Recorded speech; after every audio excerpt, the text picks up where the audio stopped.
Movie के starting scene में हमें एक आदमी दिखाया जाता है जो एक जगह पर जाकर एक बच्चे के बारे में पूछता है। वो वहाँ खड़े एक आदमी से कहता है क्या वो लड़का यहाँ पर पहुँच गया है? तो वो आदमी कहता है हाँ। फिर वो आदमी कहता है कि वो बच्चा यहाँ पर सेफ नहीं क्योंकि शैतान भी उसके पीछे लग चुका है। लेकिन एक जगह ऐसी है जहाँ शैतान भी उसे नहीं पकड़ सकता और वो है पुराना किला, और उसे वहाँ पर गोस्ट राइडर के अलावा कोई नहीं बचा सकता। लेकिन वो आदमी कहता है नहीं, ऐसा कुछ नहीं होगा। अभी वो लोग बात ही कर रहे होते हैं कि कुछ लोग उन पर हमला कर देते हैं, और ये वही लोग थे जो उस बच्चे को हासिल करना चाहते थे। वो जो आदमी उस बच्चे को लेने आया था वो ये देखकर काफी डर जाता है और वो वहाँ जाता है जहाँ वो बच्चा मौजूद था। वो वहाँ जाता है तो वो देखता है कि उस बच्चे की माँ भी वहाँ मौजूद होती है। वो दोनों काफी डरे हुए थे और उस बच्चे की माँ उस आदमी पर गोली चलाने लगती है और उसे बोलती है कि तुम यहाँ से चले जाओ और हमें भी यहाँ से जाने दो। फिर वो एक गाड़ी लेकर वहाँ से निकल जाती है और वो आदमी भी उनके पीछे पीछे जाने लगता है, और वो लोग भी इनके पीछे थे जो उस बच्चे को लेने आए थे। क्योंकि उस आदमी की बाइक इनके आगे थी इसलिए वो उस पर फायरिंग स्टार्ट कर देते हैं, जिस वजह से उसकी बाइक का बैलेंस खराब हो जाता है और वो पहाड़ से नीचे गिरने लगता है। लेकिन वो गिरते गिरते उन लोगों पर गोलियां चलाता है जिससे इन लोगों का भी एक्सीडेंट हो जाता है और वो वहीं पर रुक जाते हैं। दूसरी तरफ उस आदमी की भी जान बच गई थी जो पहाड़ से नीचे गिरा था। फिर वो माँ और बच्चा सेफली वहाँ से निकल जाते हैं। फिर हमें वो आदमी दिखाया जाता है जो बच गया था। वो एक ऐसी जगह पर जाता है जहाँ पर कोई नहीं होता। वहाँ एक बहुत पुराना घर था जो बिल्कुल सुनसान लग रहा था। वो अंदर जाता है तो अंदर जॉनी होता है जो कि इस फिल्म का मेन कैरेक्टर और गोस्ट राइडर था। वो अपने घर से कई मील दूर यहाँ पर रह रहा था। उसने पिछले 8 सालों से अपनी गोस्ट राइडर वाली पावर्स का इस्तेमाल नहीं किया। वो आदमी उसके पास जाता है और उसे उस बच्चे की तस्वीर दिखाता है जिसके पीछे लोग लगे हुए थे। वो बोलता है कि तुम्हें इसे बचाना होगा, इसके बदले में तुम जो चाहोगे मैं वो तुम्हें दूंगा। गोस्ट राइडर हैरान होकर कहता है कि भला मुझे क्या तुमसे चाहिए? वो आदमी कहता है तुम भी कुछ चाहते हो, तुम इस कर्ज से आजाद होना चाहते हो। तुम बस आज गोस्ट राइडर बन जाओ और देखना तुम इसके बाद इस चीज से पूरी तरह आजाद हो जाओगे और फिर तुम कभी गोस्ट राइडर नहीं बन पाओगे जैसा तुम चाहते हो। ये सुनकर जॉनी खुशी खुशी मान जाता है और रात होते ही उस बच्चे की तलाश में निकल जाता है। फिर हमें वो बच्चा दिखाया जाता है जिसे एक कैरिगन नाम के इंसान ने पकड़ रखा था और वो ये सब शैतान के कहने पर कर रहा था। लेकिन वो ये नहीं जानता था कि वो सच में शैतान है, क्योंकि उसे ये काम खत्म करने के बाद उस शैतान से बहुत कुछ मिलने वाला था। और तभी वहाँ गोस्ट राइडर आ जाता है और वहाँ पहुँचने के बाद वो सबको अपनी चेन से मारने लगता है। फिर वो उस बच्चे के पास जाता है लेकिन तभी कैरिगन और उसके साथी उस पर हमला कर देते हैं और वो उस बच्चे को लेकर वहाँ से निकल जाते हैं। अगले सीन में हम देखते हैं गोस्ट राइडर एक हॉस्पिटल में आंख खोलता है और वहाँ पर उस बच्चे की माँ भी होती है। जब गोस्ट राइडर उसे देखता है तो वो औरत वहाँ से जाने लगती है। गोस्ट राइडर भी उसके पीछे जाता है और वो उस पर अपनी गन तान लेती है और बोलती है कि मुझे तुम्हारी किसी किस्म की भी हेल्प नहीं चाहिए और ना मुझे तुम पर भरोसा है। तुम्हारे लिए यही बेहतर है कि तुम यहाँ से चले जाओ। जॉनी उसका हाथ पकड़ के गन अपने सर पे रख लेता है और बोलता है कि अगर तुम्हें मुझ पर भरोसा नहीं तो मुझे मार दो और मेरा मर जाना ही बेहतर होगा। उसकी आंखों में बिल्कुल भी खौफ न देखकर वो औरत उस पर यकीन कर लेती है। फिर वो उसे बोलती है कि कल तुमने मेरे बेटे को ढूंढ लिया था, तो क्या आज भी तुम उसे ढूंढ लोगे? तो जॉनी कहता है हाँ, कल मैंने उसे इसलिए ढूंढ लिया था क्योंकि कल मैं उसे फील कर पा रहा था, लेकिन आज मैं कुछ महसूस नहीं कर पा रहा। ये सुनकर वो औरत डर जाती है और वो बोलती है कि क्या मेरे बेटे को तो नहीं कुछ हो गया? तो जॉनी कहता है नहीं, उसे कुछ नहीं हुआ, मैं बस उसे महसूस नहीं कर पा रहा। दूसरी तरफ हमें वो शैतान दिखाया जाता है जो कैरिगन से फोन पर बात कर रहा था। कैरिगन कहता है कि मैं नहीं जानता था कि मेरे मुकाबले में गोस्ट राइडर आ खड़ा होगा और अब मुझे इस काम के दुगने पैसे चाहिए। फिर वो शैतान कहता है कि मेरी उस बच्चे से बात कराओ। फिर वो उस बच्चे के कान पर फोन लगाता है और हमें उस शैतान की आवाज तो सुनाई नहीं देती, लेकिन वो बच्चा बहुत जोर से चीख मारता है और बेहोश हो जाता है। कैरिगन कहता है कि तुमने उस बच्चे को क्या बोला? जिस पर शैतान कहता है कि मैंने उसे जो भी बोला तुम इसे छोड़ो, लेकिन अब उसे गोस्ट राइडर नहीं ढूंढ सकता, लेकिन तुम अपना ख्याल रखना क्योंकि अब वो तुम्हें फील कर सकता है और वो तुम्हारे पीछे जरूर आएगा। यही वजह थी कि गोस्ट राइडर उस बच्चे को महसूस नहीं कर पा रहा था। फिर जैसे ही कैरिगन उस बच्चे को लेकर निकलता है तो गोस्ट राइडर उन्हें ढूंढ लेता है। फिर वो उनके सभी आदमियों को मार देता है और वहीं पर उस बच्चे की माँ भी आ जाती है और वो उसे अपने साथ लेकर चली जाती है। फिर गोस्ट राइडर उन सबको मार देता है और वो उस बच्चे की माँ से कहता है कि तुम में और कैरिगन में कोई फर्क नहीं और मैं उन सबको मार देता हूँ जिन्होंने गलत काम किया हो, इसलिए जब मैं गोस्ट राइडर बना हूँ तो तुम मुझसे दूर रहा करो, ये ना हो कि मैं तुम्हें भी मार दूं। ये देखकर वो बच्चा बोलता है कि मेरी माँ को छोड़ दो। वो उसकी माँ को छोड़कर उस बच्चे की तरफ बढ़ने लगता है, लेकिन जब वो उस बच्चे के पास पहुंचता है तो वो बहुत अजीब फील करने लगता है और वो जॉनी में बदल जाता है। अगले दिन जब ये तीनों एक जगह बैठे होते हैं तो उस बच्चे की माँ जॉनी से कहती है कि अब हमें क्या करना चाहिए, जिस पर जॉनी कहता है कि अब हम वहाँ पर जाएंगे जहाँ पर बिल्कुल भी खतरा ना हो और ये बच्चा वहाँ पर सेफ रह सके, क्योंकि वो लोग अभी भी भी हमें पकड़ना चाहते हैं। फिर जॉनी बताता है कि जो आदमी सबसे पहले इस बच्चे को बचाने आया था वो भी कल से हमारे साथ होगा। फिर हम देखते हैं कि वो तीनों वहाँ से निकल जाते हैं और रास्ते में वो आदमी भी इनके साथ मिल जाता है। फिर हम शैतान को देखते हैं जो उस जगह पर आया था जहाँ पर गोस्ट राइडर ने सबको मार दिया था। शैतान देखता है कि सब लोग मारे गए हैं और कैरिगन भी एक पत्थर के नीचे मर रहा है। वो उसके पास जाता है और उसे बोलता है कि मैंने एक काम तुम्हें दिया था और वो भी तुमसे नहीं हुआ। कैरिगन कहता है कि तुम कितने मतलबी हो, तुम देख नहीं रहे कि मैं मर रहा हूँ। शैतान कहता है कि जो काम मैंने तुम्हें दिया था अगर तुम मर भी रहे हो तो वो काम तुम्हें पूरा करना होगा। फिर वो कहता है कि मैं ये काम पूरा करने के लिए तुम्हें कुछ पावर्स देता हूँ। ये कहकर वो उसके सीने पर हाथ रखता है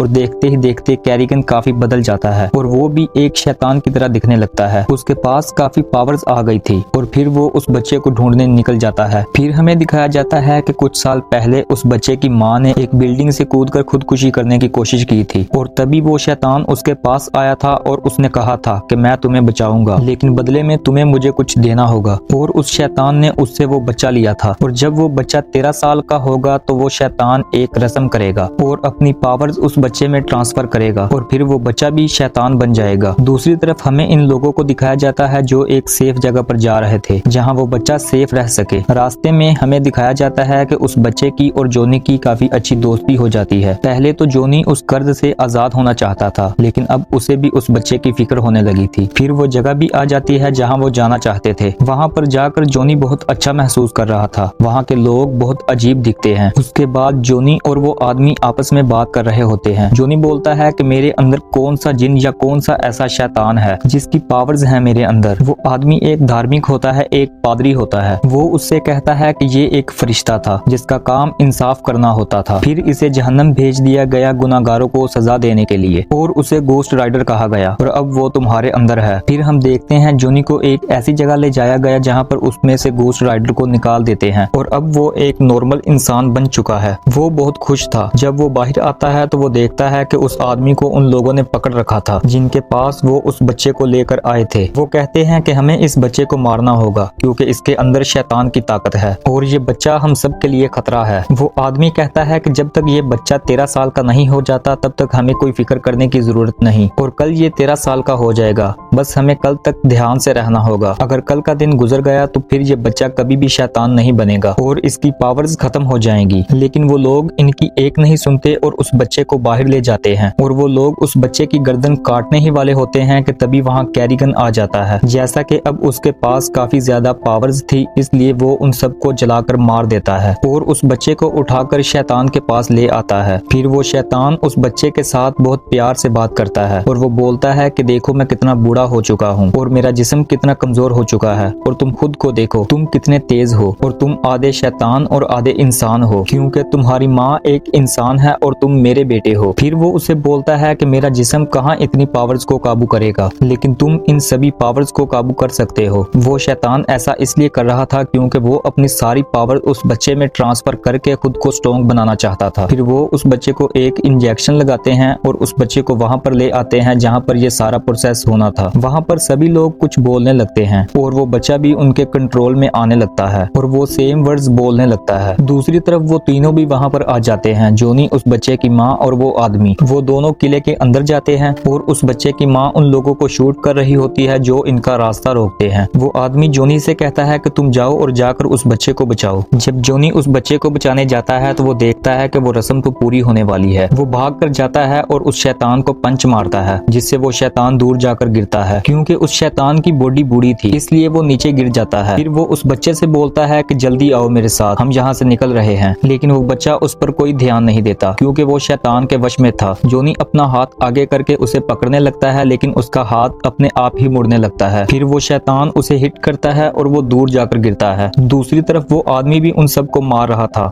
लेकिन वहीं कैरिगन आ जाता है और वो उस आदमी को भी जलाकर मार देता है। फिर कैरिगन जॉनी के पास आता है और उसे भी मारने लगता है। जॉनी उस बच्चे से बोलता है कि बेटा तुम्हारी असलियत ये नहीं है, तुम एक इंसान हो, तुम खुद को संभालो। लेकिन वो बच्चा उसकी नहीं सुनता और वो शैतान के पास आ जाता है और उससे कहता है कि आपने मुझे बेटा कहा और आप जैसा बेटा चाहते हो मैं वैसा बेटा बनूंगा। फिर वो बच्चा जॉनी के पास जाता है और अपने मुंह से उस पर आग फेंकने लगता है। इससे जॉनी की गोस्ट राइडर होने की पावर्स वापस आने लगती हैं। फिर वो पूरी तरह गोस्ट राइडर बन जाता है और अपनी चेन घुमाकर उन सब आदमियों को मार देता है। लेकिन वो शैतान शैतान और कैरिगन उस बच्चे को लेकर वहाँ से भाग जाते हैं। इनके साथ और भी काफी लोग थे। गोस्ट राइडर इनका पीछा करता है और उन सब आदमियों को मार देता है। फिर वो कैरिगन के पास पहुंचता है और उसे भी मार देता है। फिर वो उस शैतान का पीछा करने लगता है और अपनी चेन उसकी गाड़ी में फंसा देता है। वो उस चेन को खींचता है और वो गाड़ी उलट जाती है। फिर वो शैतान आहिस्ता आहिस्ता उस गाड़ी से बाहर आने लगता है और गोस्ट राइडर भी उसके पास आ जाता है। गोस्ट राइडर उसे अपनी चेन से बांधकर ऊपर की तरफ उछालता है और जोर से उसे जमीन पर मारता है, जिसके बाद वो जमीन के अंदर चला जाता है और वो जलकर मर जाता है और जहन्नम पहुंच जाता है। फिर उस बच्चे की माँ वहाँ पर भागकर आती है और वो देखती है कि गोस्ट राइडर वहाँ मौजूद है और वो डर जाती है कि कहीं ये मुझे भी ना मार दे। लेकिन गोस्ट राइडर उस बच्चे को गाड़ी से निकालकर उसकी माँ को पकड़ा देता है और साथ ही वो एक नॉर्मल इंसान बन जाता है। उसके हाथ से एक नीले कलर की आग निकलने लगती है जो कि पहले रेड कलर की थी। वो कहता है कि मैं अपने अंदर अच्छी पावर्स को महसूस कर रहा हूँ। फिर वो उस बच्चे के मुंह पर हाथ रखता है और वो बच्चा होश में आ जाता है। वो बच्चा गोस्ट राइडर से कहता है क्या हम जीत गए? तो गोस्ट राइडर कहता है कि हाँ बेटा हम जीत गए। फिर हमें गोस्ट राइडर दिखाया जाता है जो अपनी बाइक पर जा रहा होता है और जहाँ जहाँ से उसकी बाइक गुजर रही थी वहाँ से लाल आग की जगह नीली आग जल रही थी, यानी कि अब उसके पास अपनी असली पावर्स वापस आ चुकी हैं और अब वो रात को ही नहीं बल्कि दिन को भी इंसानों की हिफाजत करेगा और उनकी जान बचाएगा। और इसी के साथ ये मूवी खत्म हो जाती है। Thank you for watching.